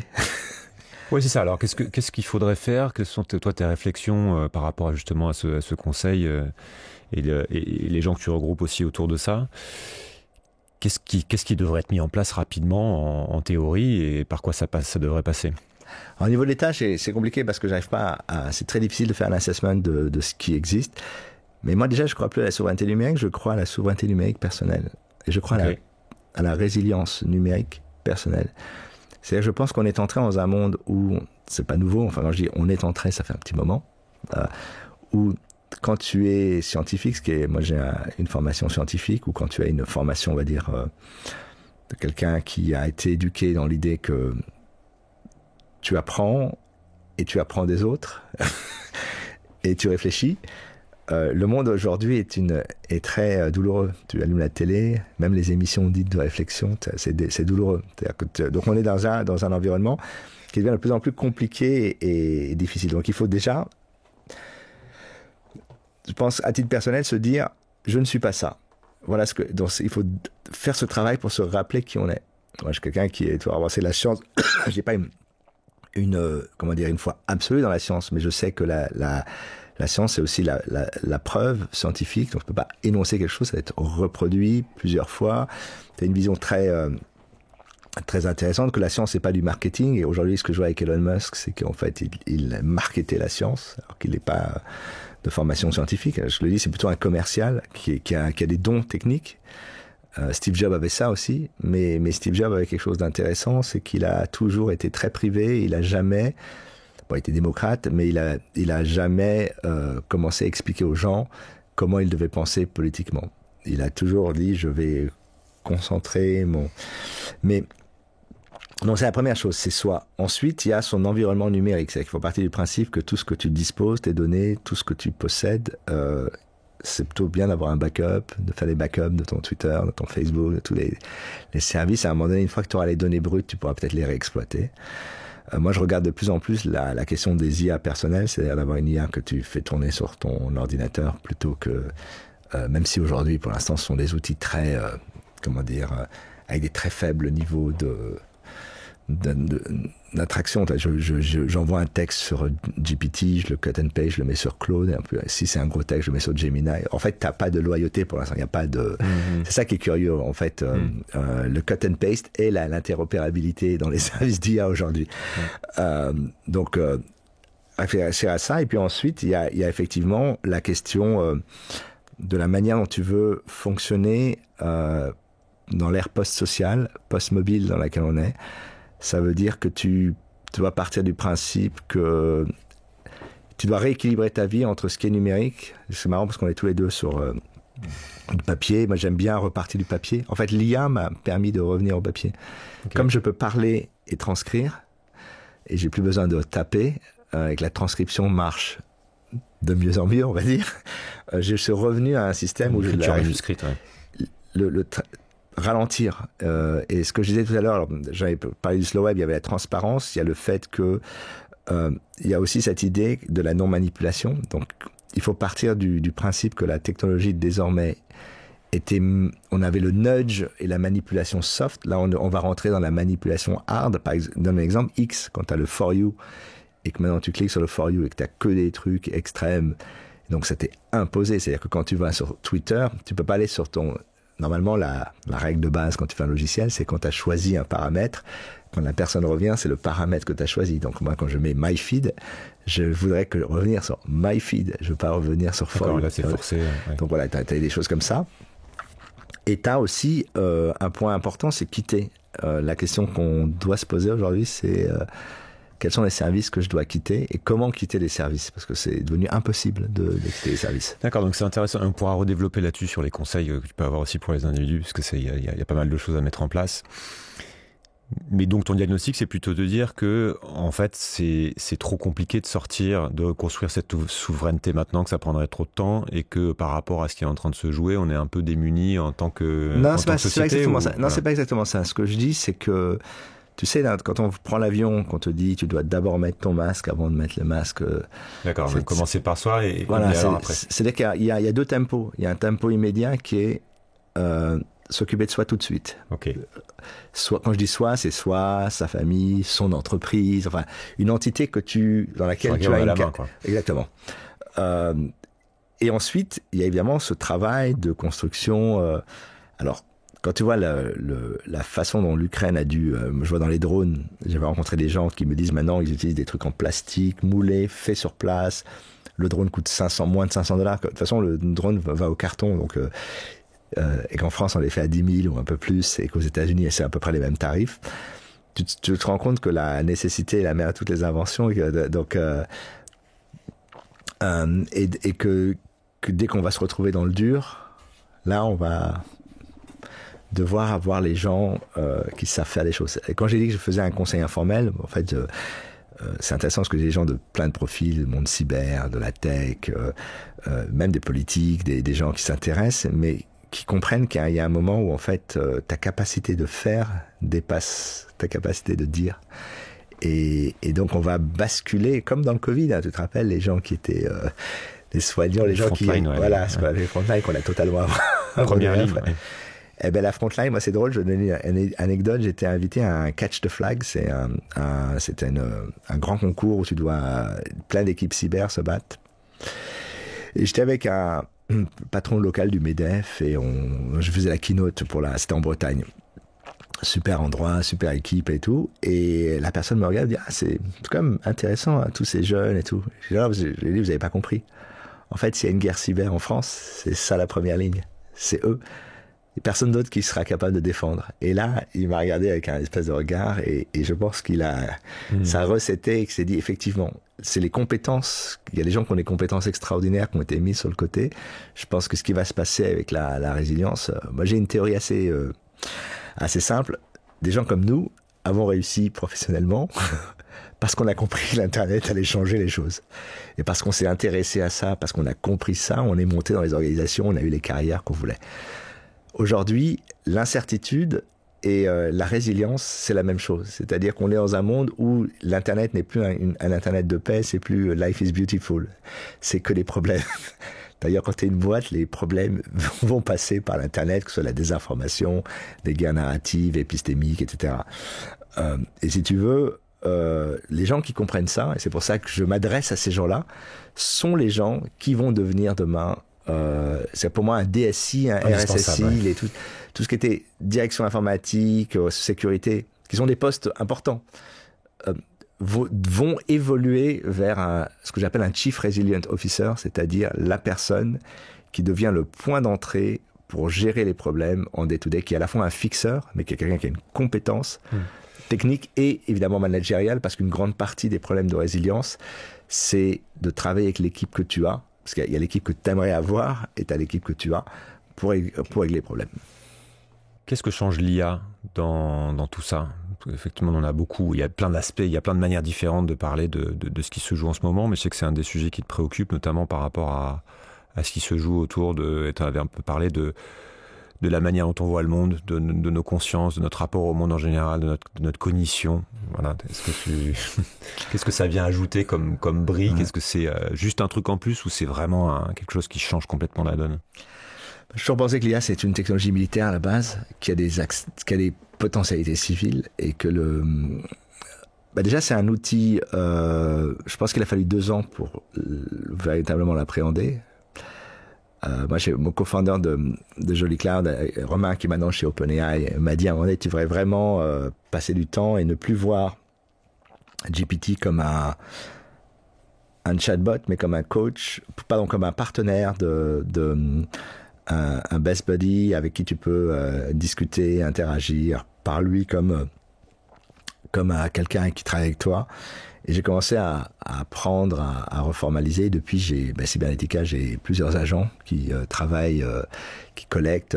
J'ai un script qui me permet de faire mon propre deep research. Donc c'est assez drôle parce qu'en fait, tu peux collecter l'information. Mais tout le travail, c'est de voir comment tu joues avec ça. Parce qu'en fait, c'est comme les premiers jours sur Google où tu as accès à tout. C'est-à-dire que là, c'est un endroit où non seulement tu as accès à l'information, mais tu la formates d'une manière assez générique. Et tout le travail que tu dois faire sur l'IA, c'est de s'assurer que ce contenu corresponde à ce que tu veux dire. Et donc, en fait, je vais revenir sur l'aspect militaire, mais d'un point de vue de l'IA, pour nous, le vrai défi, c'est l'autonomie cognitive. C'est-à-dire que dans quelle mesure tu es capable de faire jeu égal et de contrôler, en fait, ce qu'on te donne pour que ce soit ce que tu veux. Et c'est là où est, à mon avis, la grande difficulté. C'est si tu l'utilises juste pour résumer des tâches finalement qui étaient faites avant moins bien, mais qui sont faites de manière beaucoup plus simple, même si y a toujours des hallucinations. La vraie question, ça va être la relation, l'autonomie cognitive. Alors ensuite, d'un point de vue de la façon dont ça fonctionne, il y a deux visions aujourd'hui. La vision à laquelle je crois, c'est que l'AGI, ça reste un mythe, une asymptote, on va dire plutôt qu'un mythe. Donc l'intelligence générale, super intelligence. Voilà, ce qu'on appelle maintenant la super intelligence, que tu as remarqué que le nom a changé. Mais que pour les militaires, ça change tout, parce que pour eux, avoir un super général ou un super tacticien ou un super contrôleur de drones, de swarm de drones, ça a des impacts qui font gagner la guerre. La guerre est devenue un champ de données. C'est-à-dire ce qu'on a découvert, et ça c'est terrible à dire, c'est que tout est un champ de données. La médecine est un champ de données. L'État est un champ de données qui a été utilisé par les gens qui ont optimisé. Les opinions sont les champs de données, mais la guerre aussi. Et aujourd'hui, si tu n'as pas accès aux bonnes informations et que tu ne les comprends pas et les analyses pas et que tu n'as pas la bonne stratégie, tu perds. Donc, de facto, il y a des milliards qui vont aller dans ces technos. Et une partie de la guerre, c'est la guerre de l'information, de la manipulation. Et il est évident que l'arrivée de ces technologies a complètement changé le jeu, puisque désormais, tu peux être au GRU, pas au GRU, pardon, dans les services de renseignement russes ou américains, ou même chinois, ou même français. Tu peux te dire, je construis... je n'ai que 10 personnes, mais si j'ai 10 personnes qui managent 100 agents, en fait, j'ai une équipe de 100 personnes et je vais pouvoir collecter, manipuler l'information. Un pouvoir énorme dans les mains de très peu de personnes. Exactement. Je voudrais revenir un peu sur ce qu'on a évoqué, mais c'est vraiment, pour être plus concret, le danger à court terme pour une démocratie. Par rapport à la fois cette problématique de souveraineté, et puis cette idée que en fait nos opinions se forment sans qu'on le sache au travers du numérique, quoi. Sur quoi il faut être vigilant? Historiquement, la manipulation existe depuis toujours. Ellul disait que la désinformation, les opérations psychologiques, c'est la seule chose que les États peuvent se faire entre eux avant de se faire la guerre. Donc, ils ne se gênent pas. Et c'est vrai que maintenant, on est passé dans un modèle où déjà plus de gens participent et la participation est plus élaborée. Et donc les narratifs, parce moi je ne crois pas, mais j'ai toujours pensé qu'on parle souvent de guerre hybride. Bon, ça c'est un terme très militaire. Moi j'aime bien parler soit de like war, la guerre des likes, qui est un livre. Hein, donc ça vient pas de moi, c'est un livre. J'ai toujours trouvé ça très intéressant. Moi j'aime bien parler de narrative warfare, parce que c'est les guerres de narrative. C'est en fait ce qu'on a appris dans la pub pour dire que telle marque de voiture marche mieux que telle marque de voiture. Tu crées un narratif visuel ou que telle marque de chaussures représente la liberté alors que telle marque de chaussures représente la performance. En fait, ces techniques sont utilisées maintenant pour des visions politiques, pour des visions... on le voit avec la façon dont la croyance sur le vaccin et sur plein de politiques publiques a été affectée. Mais elle a été aussi affectée, il faut être très honnête, parce que l'exécutif était détesté par une partie des gens à cause de ce qui s'était passé avant avec les gilets jaunes, etc. Donc l'idée, on est parti de l'idée que une défiance, oui. Ils ne nous écoutent pas, donc on n'a plus envie de les écouter. Et je ne sais pas quel est le génie, parce qu'il y a toujours des génies evil genius qui trouvent, de toute façon, ils nous racontent des crocs, y compris sur les choses fondamentales pour notre... c'est ce qui se passe en ce moment, comme tu le sais, au Texas, avec les épidémies qui reviennent de vaccination classique, rougeole et autres, varicelle.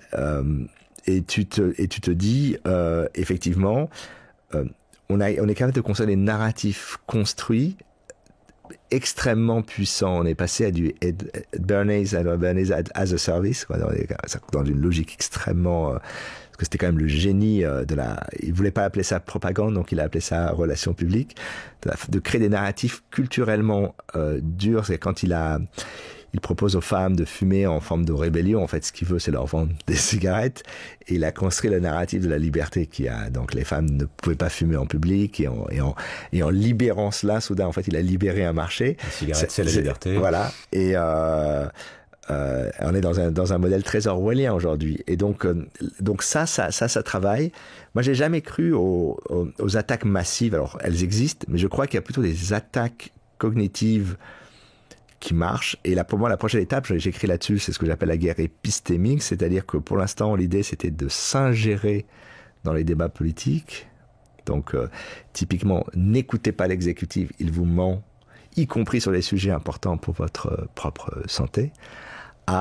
On change les narratifs complets, culturels. Je donne toujours un exemple assez bête, c'est que tu as des gamins qui se retrouvent la première fois devant un juge et ils disent « Votre honneur ». Parce qu'ils ont vu les séries américaines, alors qu'ils devraient dire monsieur, madame la juge. Et donc ça fait partie des choses que nous, ma génération, a été et aujourd'hui, tu le vois, et puis tu vois que les outils comme TikTok, les vidéos, les Reels, les Shorts, sont en fait aussi des outils de changement culturel, c'est-à-dire que extrêmement puissant puissant, parce que comme dès que tu fais perdre le lien au professeur, c'est-à-dire que c'est aussi et aux autorités, c'est toutes les un tiers de confiance. Voilà, c'est Stanley Milgram, c'est l'anti-Stanley Milgram, parce que Stanley Milgram disait toute personne que tu considères d'une autorité que tu respectes te fera. Il faut revoir le film I comme Icar. Te fera faire ce que tu veux. C'est la fameuse expérience où ils font semblant d'électrocuter quelqu'un, mais comme la personne est en blouse blanche, je leur dis non, vous devez vraiment appuyer. Vous êtes sûr? Oui. Et donc tu tortures quelqu'un sans prendre conscience. Et là, en fait, il y a des gens qui se retrouvent manipulés dans des choses de défoulement de la violence. C'est très psychologique. Ce qui est fascinant, c'est que tous les outils qui ont été utilisés par Facebook pour vendre des voitures, Facebook et les autres, sont désormais détournés pour nous faire adopter des narratifs. Mais là où l'IA est très forte, c'est pas tellement sur la diffusion des narratifs, c'est sur la profondeur. Il y a des histoires, quand elles sont racontées, sont tellement bien racontées qu'au bout du compte, t'y crois. Et ça, exemple type, Brexit. Le Brexit, c'est Take Back Control. Dominic Cummings, quand même le génie derrière, avec Cambridge Analytica, mais c'est surtout Dominic Cummings, Take Back Control. Qui peut dire autre chose face à ça? Et la réponse aurait dû être, à mon avis, pensez-vous sérieusement que Boris Johnson peut vous obtenir un meilleur deal avec l'Europe que Margaret Thatcher? Parce que c'est ça, en fait, fondamentalement, ce qui s'est passé. Ils avaient un deal incroyable sur mesure, et ils se retrouvent avec un truc nul où on ne sait pas trop où ça va. Et maintenant, comme me disait quelqu'un que je connais au ministère de la Défense, il me dit maintenant, on a des réunions avec l'Angleterre sur l'Ukraine. C'est comme s'il n'y avait jamais eu de Brexit. C'est fascinant, hein. Ouais. Qu'est-ce qui question classique, qu'est-ce qui te fait le plus se flipper dans les perspectives là, à court terme par rapport à ces sujets-là? Et dans ce que tu vois aussi émerger, qu'est-ce qui te fait dire qu'il y a de l'espoir et qu'on va dans le bon sens, en tout cas pour la France et pour l'Europe? Moi, ce qui me fait flipper, c'est toujours la même chose, c'est qu'on a le même groupe de gens qui contrôlent tout en ce moment, pour des raisons à la fois politiques, mais aussi, je pense qu'on est... une espèce d'atrophie de l'intelligence. Tout le monde est en fait se tient. Et on n'a pas su amener d'autres réflexions. Et que le problème qu'on a aujourd'hui, c'est, tu le vois dans la télévision, tout le monde pense la même chose, dit la même chose. Ils disent des choses intéressantes, mais sur un spectre très petit. Or, il y a des spectres plus larges. Et donc, on a oublié qu'il y a une intelligence collective, et que les gens ne sont pas idiots non plus.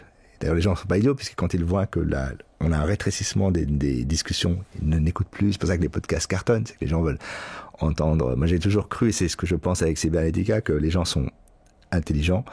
Ce qu'ils veulent, c'est de la matière pour réfléchir. Et si tu leur donnes la même matière, à un moment donné, quand tu as été 25 fois au même restaurant, même s'il est bon, tu as envie de changer, et c'est le problème qu'on a. Tout le monde se tient. Donc ça, c'est un vrai problème parce qu'aujourd'hui, sans réflexion, il n'y a pas d'action. Or, on va entrer dans une phase où il faut agir. Et donc, pour cela, il faut avoir pris le temps de bien réfléchir à tout. Et pour l'instant, on ne réfléchit qu'à des petites choses avec un petit groupe de gens. Mmh. Moi, l'espoir que j'ai, c'est quand je vois les jeunes, là, j'ai fait pas mal de conférences avec des lycéens, Déjà, ils passent beaucoup moins de temps sur les réseaux sociaux qu'on le pense, moins que nous. Je pense qu'ils sont aussi appris à vivre dans un monde où tout est synthétique et tout est bidon, donc ils ont pris le recul. Intéressant. Maintenant, ce qu'il faut redonner aux gens, c'est toujours la même chose. C'est à la fois le goût, j'allais dire le goût de l'effort, pas le goût de l'effort, genre il faut travailler. C'est que, en fait, l'effort, le plaisir après l'effort est tellement génial. C'est une des choses, que ce soit du sport, que ce soit intellectuel. Quand tu as fait quelque chose et que tu l'as fait, toi, que tu l'as pensé, toi, et je pense qu'il faut d'abord penser soi avant de penser avec les autres. Moi, j'aime pas les réunions où j'ai toujours... Déjà, j'essaye d'en faire le moins possible. Les réunions où les gens qui viennent n'ont pas préparé. Je ne parle pas des réunions où tu fais venir plein de gens pour déverser une forme d'anxiété, parce que tu as juste besoin que les autres t'écoutent. Et puis l'autre point qui est intéressant, c'est que en fait, les gens ont un bon fond et de toute façon vont vivre dans le monde dans lequel on est. Donc ils sont compris que on va avoir moins, que le climat va être plus compliqué. Donc mais en même temps, il faut s'organiser. Tu vois, il y a une chose de dire le climat va changer. Évidemment, les zones qui sont inondées étaient pendant des années considérées comme inondables. Maintenant, elles le sont vraiment. Évidemment que quand on a mis du béton partout, au début, on se disait il n'y a pas de problème, et maintenant, on se retrouve avec des situations catastrophiques. Mais la contrepartie, c'est vrai dans la souveraineté, mais c'est vrai pour tout, il va falloir réfléchir et agir et s'adapter. Et ça, si tu veux, je pense que notre génération a été... comment dire, on a vécu dans une forme d'effroi, c'est-à-dire ça a été très contagieux, puisque la génération d'après commence, la démographie chute, enfin, il y a plein de problèmes. Et qu'en fait, il faut rappeler aux gens que le pouvoir est dans leurs mains et que la génération qui vient a les moyens, a les outils. Nous, on avait la vision, quand j'étais plus jeune, on avait la vision, on n'avait pas les outils pour changer le monde. Et puis, de toute façon, on n'était pas écoutés par les baby-boomers qui prenaient toutes les places et qui voulaient rien faire.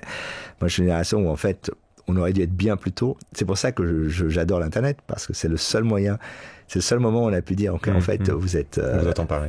On vous attend pas. Et là, cette génération, en fait, elle a les outils, elle a les moyens, il y a plein de choses. Et donc, la question qui va se poser, c'est comment elle s'organise. Mais pour ça, l'IA va être un outil extraordinaire pour ça, pour les aider à formaliser, à réfléchir plus rapidement.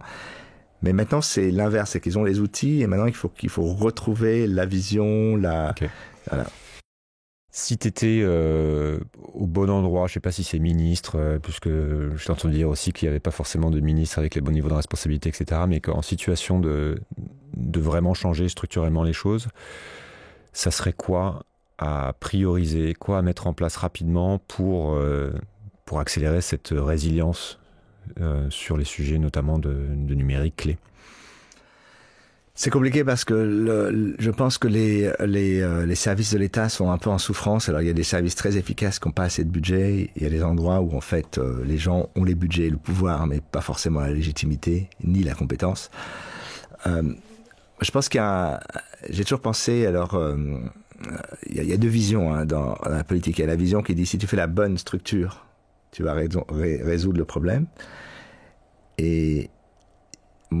ou si tu mets la bonne personne au bon endroit, tu résous le problème. Moi, j'ai toujours été plutôt là-dessus. Je pense qu'il y a une génération actuelle qui s'est un peu brûlé les ailes ces 10-15 dernières années, et que ça serait intéressant de voir de nouvelles personnes. Mais attention, parce que de nouvelles personnes qui ne soient pas forcément des personnes plus jeunes, mais aussi des gens plus âgés, Moi, je crois beaucoup, en fait, et c'est ce qui m'avait fasciné quand j'étais à la Silicon Valley, à un modèle où tu as des gens qui arrivent avec l'énergie de la jeunesse et l'envie de travailler, de tout. Des gens qui ont l'expérience. Et puis, les 30-quarantenaires qui sont des gens qui ont la volonté, qui sont maintenant qui sont prêts à pouvoir manager, organiser, structurer. Et en fait, c'est des organisations comme ça qu'il faut arriver à faire. Mais je pense qu'il faut des nouvelles personnes parce qu'aujourd'hui, on a des gens qui se sont, en fait, burnés. Et je dis pas qu'ils sont plus valables, mais je dis qu'il faut que ces gens passent 5 ans, 10 ans, soit dans les think tanks, soit ailleurs, pour se recharger, parce que je pense qu'ils n'ont plus d'idées et plus d'envie d'avancer. Et toi, tu as des idées, tu leur dirais de faire quoi, par exemple? Donc, ou alors, en fait, finalement, c'est tellement complexe, il n'y a pas un truc à faire et c'est juste Ben moi, tu vois, je pense que la BPI aurait dû, depuis des années, faire un fonds de, je sais pas, 500, 1 milliard, uniquement pour financer les projets de logiciels libres. On aurait dû trouver une fondation, qu'il y ait 2-3 fondations ou des structures où on met un pot commun et ces fondations payent des développeurs sur des produits et ensuite le modèle économique. C'est un peu ce qu'a fait Xavier Niel avec Qtile. Je trouve ça génial comme projet. Moi, je crois plus à Qtile qu'à d'autres modèles, c'est-à-dire que tu as une fondation d'open science qui a un budget, elle développe des produits, ensuite ces produits, une fois qu'ils sont open source, plein de gens vont les utiliser pour faire plein de choses et là, à partir de là, tu as... Moi, je pense qu'on a dû faire ça dans la sécurité, dans les services publics, voilà. Et puis le Web3 dont on n'a pas le temps de parler aussi nous offre des nouvelles briques intéressantes. Moi, je suis pas très Web3, j'avoue. Moi, j'étais très Web2. Ok. Dernière question, est-ce que tu as 1 ou 2 livres que tu recommandes absolument de lire? Pas forcément sur ce sujet-là, les trucs qui t'ont vraiment inspiré. Très bonne question. Pour traverser notre époque. Qu'est-ce que j'ai lu récemment qui m'a marqué? J'avais bien aimé le livre Like War, justement. Mais il y a un autre livre sur l'évolution de la guerre, plutôt. D'ailleurs, c'est celui-là qui s'appelle @war, le @war, qui avait vraiment réfléchi à ces problématiques de militarisation de l'Internet. Au niveau de l'IA, moi, je recommanderais toujours, si on l'a pas lu, c'est très vieux, mais c'est très bon. C'est Cybernétique et Société de Norbert Wiener, qui a quand même vu beaucoup de choses. Okay. Avant.